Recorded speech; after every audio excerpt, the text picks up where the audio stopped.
E é com muita alegria que nós chegamos aqui a mais um programa Recado do Coração de Deus. Seja bem-vindo a essa programação e fique comigo pelos próximos 10 minutos para que juntos possamos aqui aprender um pouco mais, compartilhar um pouco mais da palavra do nosso Deus.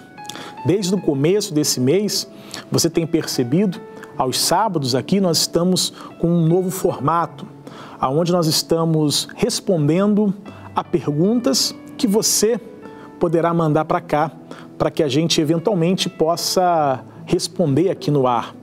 Então, você pode sempre que quiser ou que tiver uma dúvida, mandar um e-mail para pastoreuquerosaber@gmail.com.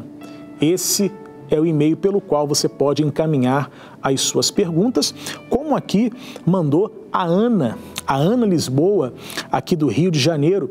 Ela mandou aqui uma pergunta, eu quero ler e tentar responder a esta pergunta junto com todos vocês. A Ana pergunta assim: se Deus é onisciente, por que Ele permitiu a origem do mal dentro do coração de um ser que Ele mesmo criou? No caso aqui, Lúcifer. Ana, essa pergunta é uma pergunta que muitas pessoas fazem. Eu tenho certeza que a sua dúvida é a dúvida também de muitas pessoas. Mas é importante nós entendermos que quando nós olhamos para o mal, geralmente nós temos a ideia de que o mal é sempre uma entidade. O mal é sempre um ser. Mas o mal não é apenas um ser. É importante nós entendermos que o mal é a ausência também de Deus. Aonde Deus não está, nós podemos dizer que isso é mal. Para que a gente possa compreender melhor, o que é a escuridão? A escuridão não é uma coisa, é simplesmente a ausência da luz. A luz é um fato real. A escuridão é apenas uma reação à ausência da luz. O que é o frio? O frio, de fato, ele não existe, mas é uma reação à ausência do calor. Então, quando nós pensamos em mal, não podemos achar que o mal é sempre uma entidade ou um espírito. O espírito ele pode ser mal, mas não significa que o mal seja o espírito. O mal reflete a ausência de Deus em determinado lugar. Eu não sei se consigo ser claro nessa resposta.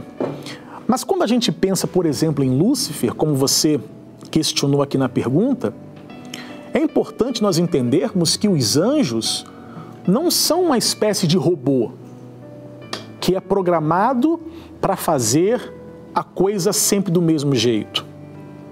A relação com Deus, ela sempre se dá pela obediência.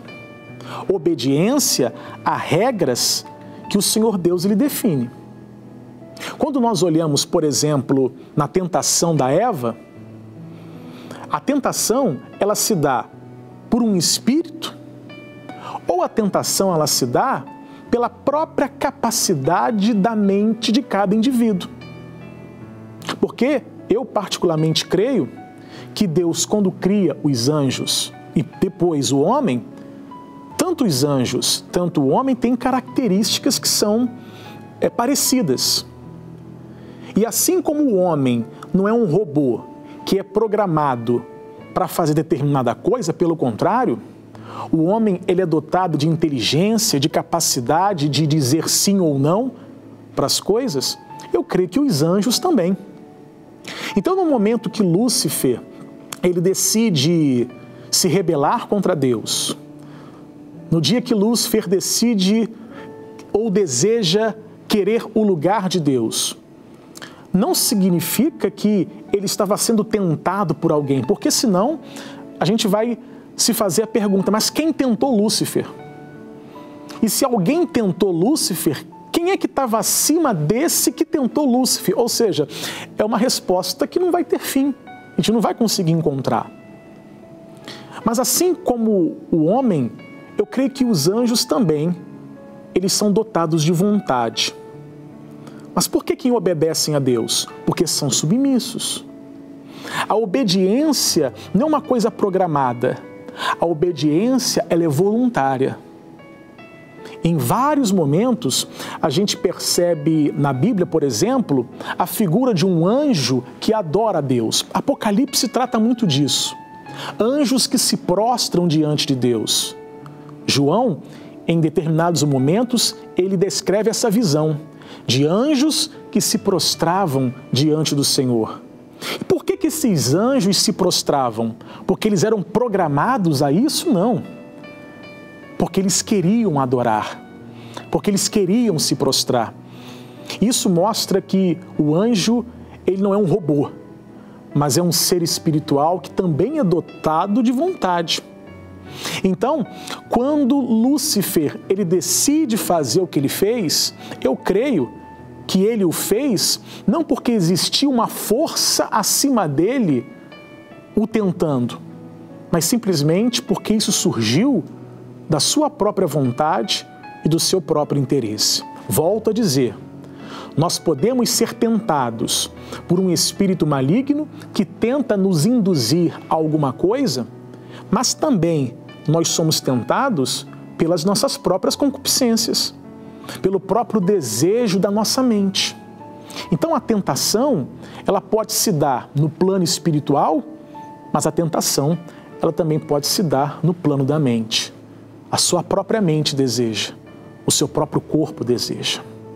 Então, é muito importante a gente entender que não há nada acima do nosso Deus. Deus, ele é soberano. Eu gostaria de ler para você aqui o que está em Tiago, no capítulo de número 4, no versículo 17, para a gente fechar esse entendimento. Tiago 4,17 diz assim: aquele, pois, que sabe fazer o bem e não o faz, comete pecado. Aquele que sabe fazer o bem e não faz, comete pecado. Então, o mal, ele também está na omissão. Quando você pode fazer algo de bom e não faz, você peca, você é mau. Ou seja, a pessoa, ela pode ser má, mesmo sem fazer algo de ruim, mas simplesmente por deixar de fazer algo de bom. Ou seja, quando nós pensamos no mal, volto a dizer, o mal nem sempre está associado a uma entidade, mas o mal também pode estar associado à omissão de poder fazer o bem e não fazer. Eu espero ter tentado aqui responder a sua pergunta e eu tenho certeza, Ana, que é a pergunta também de muitas pessoas. Mas nesse momento, eu gostaria de fazer uma oração por todos vocês que estão me assistindo nesse momento. Vamos orar? Pai, em nome do Senhor Jesus, que o Senhor possa, meu Pai, através da Tua palavra, alcançar a vida dessas pessoas que eventualmente carregam dúvidas em seu coração. E o Senhor é aquele que nos conduz sempre à verdade. Obrigado, Pai. Que o Senhor abençoe a vida de todas essas pessoas para a glória do Senhor. Amém? E graças a Deus. Que o Senhor te abençoe e nós voltamos aqui na próxima semana com mais um programa Recado do Coração. Até lá.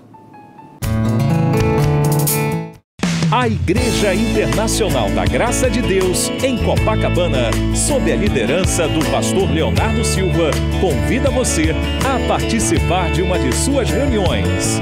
Segunda da Prosperidade, às 19 horas. Quarta da Família, às 7, 9, 18 e às 19h30. Sexta de Cura e Libertação, às 7, 9, 18 e às 19h30. Domingo de Louvor e Adoração, às 7, 9h30 e às 18 horas.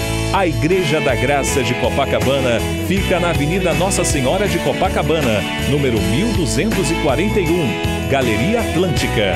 Venha e traga sua família.